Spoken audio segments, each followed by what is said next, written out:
When I arrived for what I thought was a normal family dinner, the kitchen table was already buried beneath real estate documents. My parents sat across from each other with their usual, rehearsed authority. Beside the contracts, neatly arranged, perfectly aligned, were my sister Jennifer's business cards, placed so deliberately they might as well have been part of the paperwork. "Perfect timing, Alex," my mother said, sliding a listing agreement toward me. "We've decided it's time to sell the house." I froze. At the top of the page was my address. "The house is a family property," she added calmly, as if reminding me of something obvious I'd simply forgotten. "Your father and I helped with the down payment 5 years ago. That means shared ownership." Jennifer nodded, all professional confidence. "I've already completed a comparative market analysis. The neighborhood is hot right now. We could list at $450 and probably get multiple offers over asking." Multiple offers. On my house. I repeated the words slowly, as if saying them out loud might make them sound less absurd. My father leaned forward, wearing the same patient expression he always used when explaining things to children. "Alex, be practical. You're 27 and single. This place is too big for you. The equity could help you move into something smaller, and it would give us the retirement funds we need." The irony almost took my breath away. While they were calculating profits from my home, they had no idea I'd spent the last few years quietly building a portfolio management firm, one that now handled investments for several high-net-worth clients. This small house wasn't just where I lived. It was my carefully chosen headquarters, private, discreet, and perfectly located for meetings near the financial district. "But I've already scheduled showings for this weekend," Jennifer added lightly. "The market won't wait. I have buyers looking in exactly this range." I pulled out my phone, pretending to check my calendar. In reality, I was texting my attorney. Emergency consultation. Parents attempting to force a property sale. "Don't be difficult," my mother continued. "We're not asking for anything unreasonable. Your father and I contributed $15,000 toward your down payment. That investment gives us the right to participate in any sale decision." The $15,000.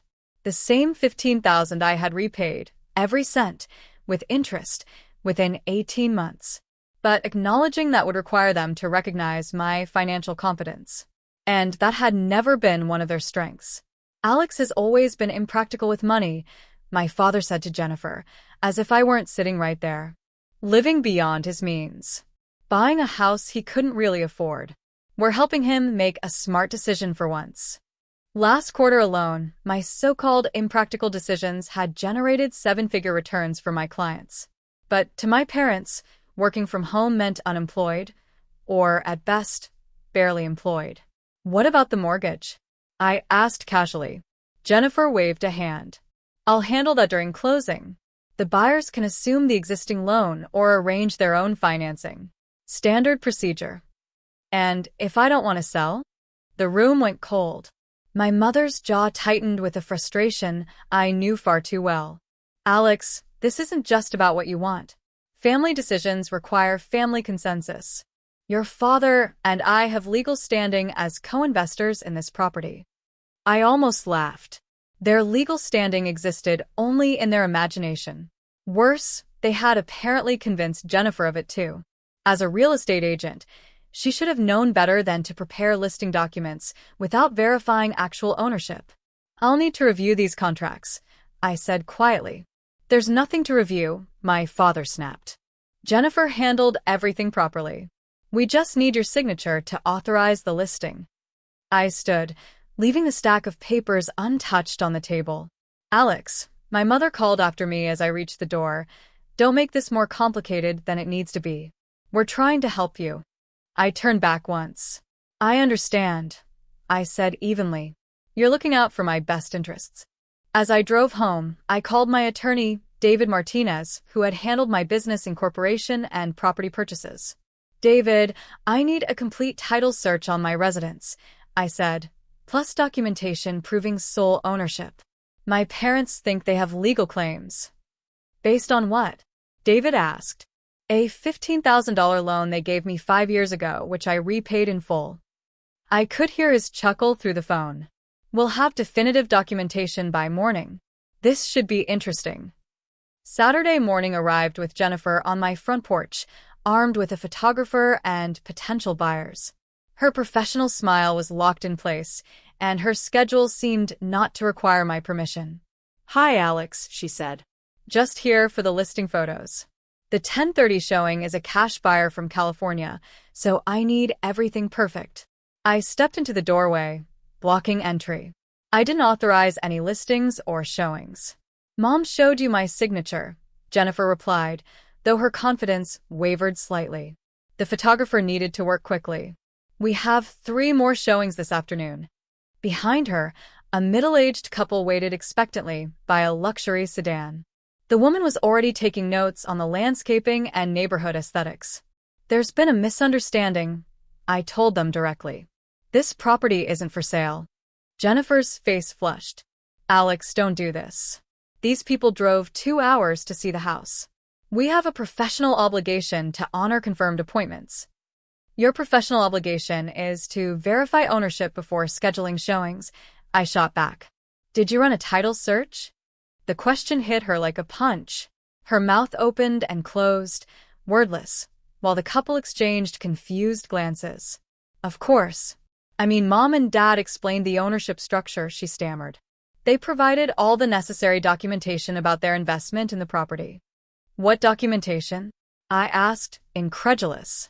"The loan papers and shared equity agreements?" I almost felt sorry for her. "What shared equity agreements, Jennifer?" The couple began walking back to their car, clearly uncomfortable with the family drama playing out on the lawn. Jennifer's desperation grew as her commission slipped away. "Alex, you're being unreasonable," she said. "Mom and Dad invested in this house. They have legitimate ownership stakes that need to be honored in any sale." "According to who?" I asked. "According to real estate law. When family members contribute to property purchases, it creates legal partnerships." I raised my hand. "Jennifer, you're a licensed real estate agent. What's the first thing you verify before listing a property?" Silence stretched painfully. "Finally," she whispered, "clear title and ownership documentation." "And did you do that?" "Mom said you were all on the deed together." She showed me bank records proving their investment. "Bank records of what?" "The $15,000 they gave you for the down payment. The $15,000 loan I repaid with interest by December 2019, I said. My voice was calm, but firm. "Repaid, with full documentation. Interest calculated at market rates, paid in monthly installments over 18 months, exactly as agreed." By Monday morning, my parents were calling repeatedly. Jennifer had apparently spent the weekend canceling showings and realizing she had nearly committed real estate fraud by listing property she had no authority to sell. "Alex, we need to talk," Dad said when I finally answered. "There seems to be some confusion about the house situation." "What kind of confusion?" I asked. "Jennifer says," Dad continued hesitantly, "you claim to have repaid our investment, but we don't have any records of receiving payments." "That's interesting," I replied calmly, "because my bank has records of 18 monthly transfers to your joint account, each marked house loan repayment in the memo line." The silence that followed was deafening. Tuesday afternoon, David Martinez called with the results of his investigation. "Alex, you need to hear this immediately. I've got the title search, payment records, and something else that's going to blow your mind." "What did you find?" I asked. "Your parents never had any legal claim to your property. The loan was properly documented and fully repaid with interest. But here's the kicker. Jennifer's real estate license is currently suspended." I sank into a chair. "Suspended?" "Yes. 3 months ago. Failure to maintain continuing education requirements, plus 2 complaints for misrepresenting property ownership in prior transactions. She's been operating illegally since August." The implications crashed over me like a wave. Every listing she prepared, every showing she scheduled, completely unauthorized. She had no legal standing to represent any property sales. My parents had hired an unlicensed agent to sell property they didn't even own. An hour later, David arrived at my house with a briefcase full of documentation. We spread it all across the dining table, title searches, payment records, licensing reports, and Jennifer's disciplinary history. The state real estate board had suspended her for 6 months. "Look at this," David said, pointing to text messages between Jennifer and my mother. "She's been falsely representing her licensing status for months. She explicitly told your parents she was fully licensed and authorized to handle all transactions, when in reality she's been operating illegally since summer." "What about the listing agreement they wanted me to sign?" I asked. David's expression darkened. "Fraudulent document. Jennifer had no authority to prepare it. Your parents had no standing to authorize it.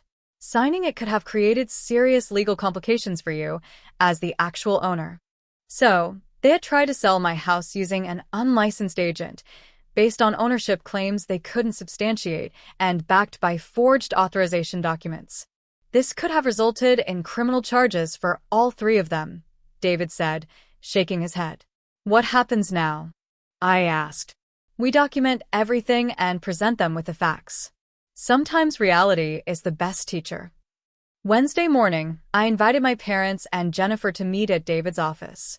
They arrived expecting a negotiation and left understanding they had narrowly avoided federal fraud charges. "Jennifer's license has been suspended for 3 months," David announced without preamble.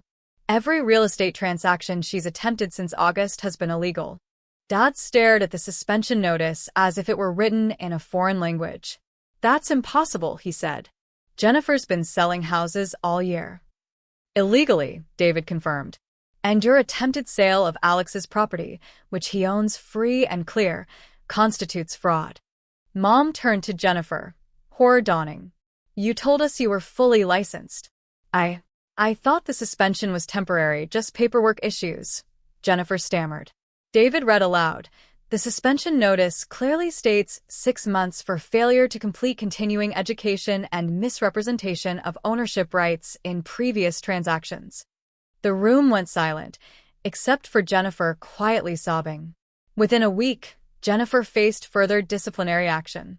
The attempted unauthorized sale of my property, combined with her ongoing misrepresentations, resulted in a 2-year license revocation.